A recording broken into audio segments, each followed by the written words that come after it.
Good morning and happy Friday. Thank you for tuning into the Andrew Tate Show presented by the GSMC Sports Network. We've got a great show for you guys today. We're going to be covering Robert Kraft reportedly warned the Falcons not to trust Bill Belichick. We'll also be talking about LeBron James focused for the Lakers Nuggets series. And we'll also be talking more on the College Football Super League. And make sure that you guys stick around for later in the show when we'll be diving into our Florida Man Friday segment for the week. Before we start, though, I just wanted to remind you guys to like and follow the show. We get a number of questions from viewers that come in during the show, so to ensure that your question gets read on the air, I ask that you use the tips and donation link with your question. The tips and donation link is GSMCPodcast.net. This just puts your question at the top of the list so I can see it, and it also really helps the show. Hello, Tate. How are you doing? Hello, Miss Faith. We're starting out a little rough here. Yes. Yeah. So Faith and I were doing our little pre-prep everything, and Little then chat. Faith just froze on the screen here, like okay, hey Faith, what's going on? So we've already had some technical difficulties, but we work through these things. Yeah. Listen, And I we're will on. say, I feel like in the past couple of weeks, we haven't really had any technical difficulties. So, you know, Okay. Did you really want to say that out loud on air? I mean, I mean, You just we jinxed us. You know announce that, right? we announce all the time that we have technical difficulties, and we had our technical difficulty today. It's already happened. So, It nothing. normally happens on a Monday, so Yeah. Oh well, we what are you we gonna we do? got this. So, and then you have a fun weekend coming up. Anything exciting? Yes. So yeah, I'm going to, after the show, I'm going to drive down 4 hours, 4 hour drive to go visit my parents. I'm very excited. I think in my hometown they're having some like blueberry festival, so I think we're going to go do that this weekend. And then I'll probably visit a couple of my friends there as well. So yeah, I'm excited. I'm not looking forward to the 4 hour drive because it's like 2 hours on a back road highway and then 2 hours on the interstate. So it's not a very fun drive. See, I like those. I miss those back road highways that the U.S. has. It's kind of cool driving No. through the country, especially in the South. I think it's really cool. No, you always get stuck behind. So the back road highways are always usually like one lane, and you always get stuck behind a really slow driving semi, and it's so annoying. I would much rather do 4 hours on the interstate if I could. But See, I'm going to clarify something because as an American, you're like, it's a one lane highway. mhm. That means there's enough room for one car to be on Yes. one side of the Yeah. road, then there's a divide, and then there's two Mhm. sides. Yes. Here, a one lane road or highway barely has enough room for one car. And in Spain, Mhm. oh my God. Like when I go to Spain, whenever I go to Seville, Mhm. I get to the outskirts of Seville. I find a place and I park, and then I call an Uber, even though I have a car, because the roads are so narrow that I'm Mhm. afraid to drive because you have to bend your turn your mirrors in because there's not enough room for your mirrors to be out Mhm. as you're driving down the road. The cars, I mean, the walls are that close to you. Yes. So, a little different. Yeah. So, Uh, all right then. So, what do you have for me today? You have some good So, stuff. yes. So we actually have not discussed Bill Belichick in a while. But there's some uh new stuff about Bill Belichick, and why he did not earn the Atlanta Falcons job. So Robert Kraft reportedly warned the Atlanta Falcons not to trust Bill Belichick. The Atlanta Falcons' decision to pass on Bill Belichick during the coaching hiring cycle came as a surprise to many, but his former employer might have played a hand in preventing from getting the job. The new England Patriots owner Robert Kraft told Falcons owner Arthur Blank that if he were to hire his former head coach, he was not to trust Bill, ESPN reported on Wednesday. Kraft also told Blank that he's never had a warm conversation with Belichick, as he felt betrayed by the 6-time Super Bowl winning head coach over the final seasons of his 24-year tenure with the Patriots, according to ESPN. Additionally, Kraft believed that Belichick was extremely difficult to work with and that the coach was kind of stubborn, in addition to being very arrogant, as he viewed the coach was not worthy of his trust. Patriots spokesperson Stacey James denied on Kraft's behalf that he spoke poorly of Belichick to Blank during the hiring process, but might have said some negative things prior to the Falcons' hiring process. Robert steadfastly denies saying anything negative to Arthur Blank about Bill Belichick, but after Bill and Robert mutually agreed to part ways, James told ESPN. In fact, Robert advocated for Bill to get the job. It would not surprise me to learn that owners sometimes laminate to those close to them when their teams are struggling, James added. But Robert Kraft never questioned Bill's character or trust when talking with Arthur Blank. Trust is important to Robert. He wouldn't have employed Coach Belichick for the past 24 years if he ever questioned his trust. The report from ESPN comes over 3 months after Kraft and Belichick agreed to mutually part ways following a 4-13 season, officially ending one of the greatest runs in NFL history.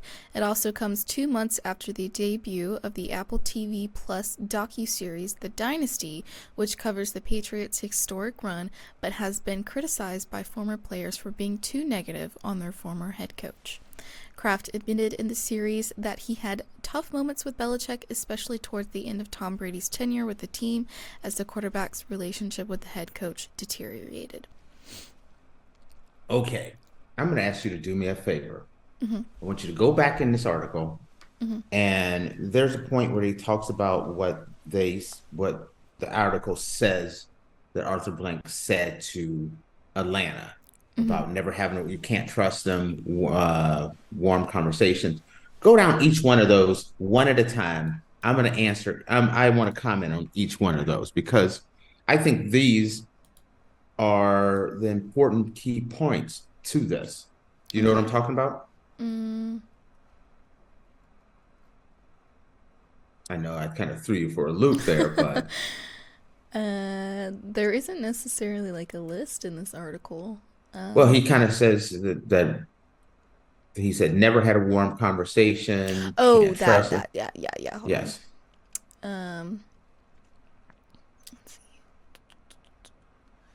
Where's that? And there's a reason for this. First off, everything that he has said, everything that was said in this article are all things that I have heard or have been reported on about the Patriots and about Bill Belichick for years. The same kind of things were reported when Belichick was in Cleveland.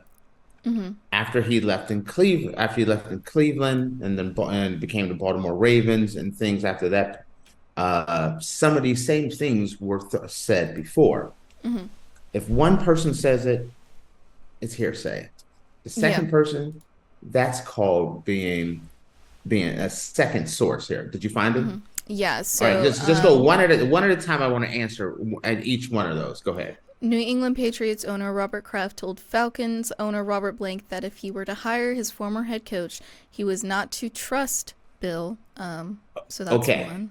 Not to trust Bill. There's a few things that come up with this that didn't surprise me.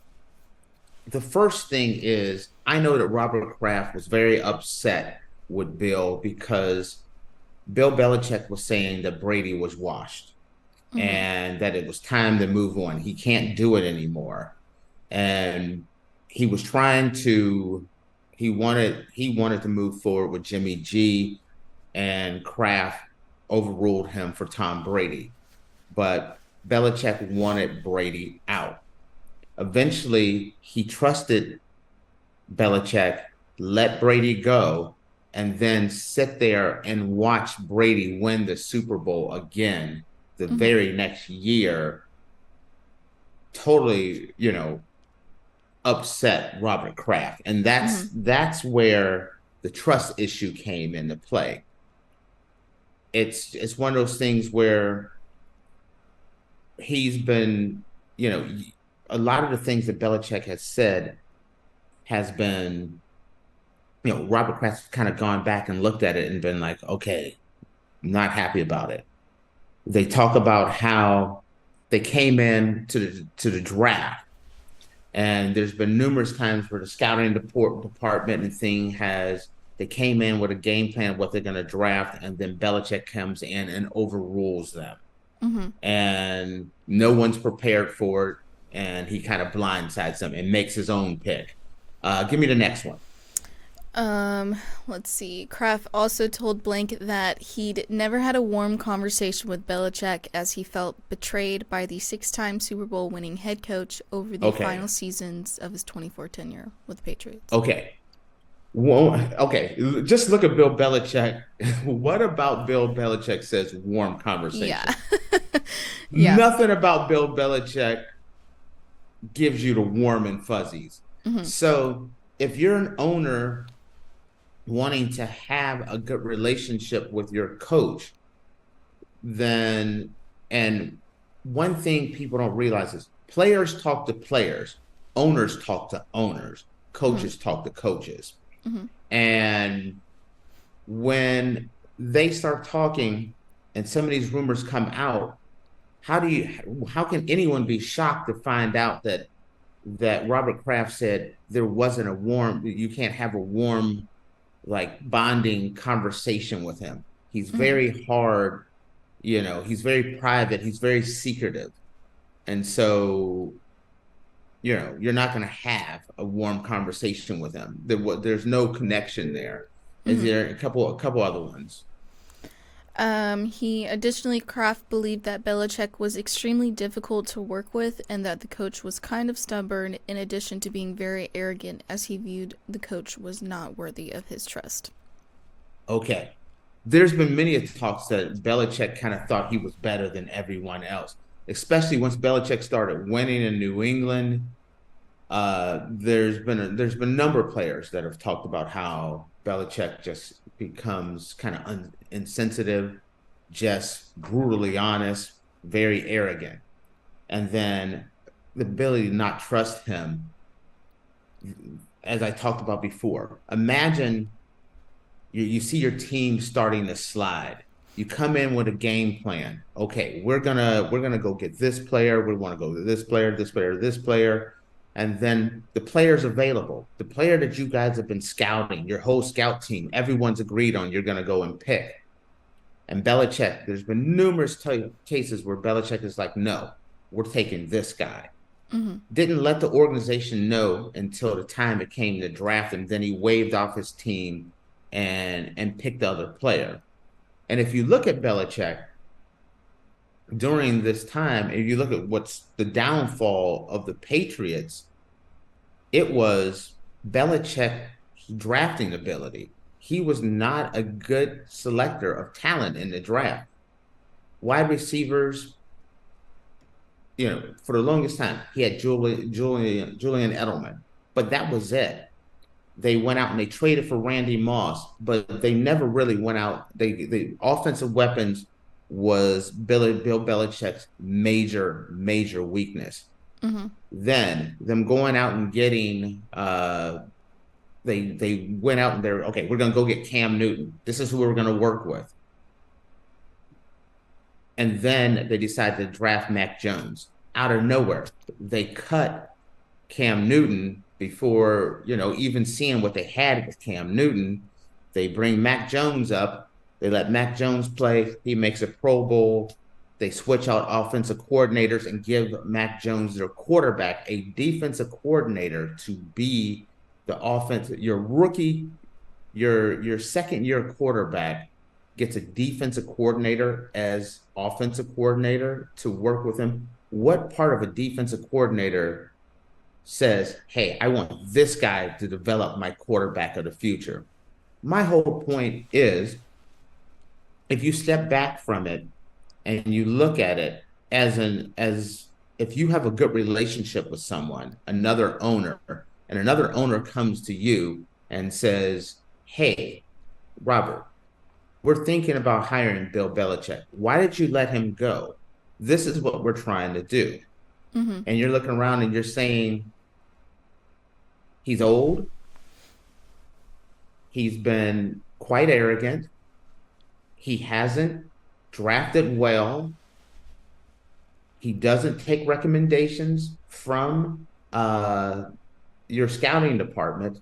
These are all things that a owner bringing in a new coach has to look at.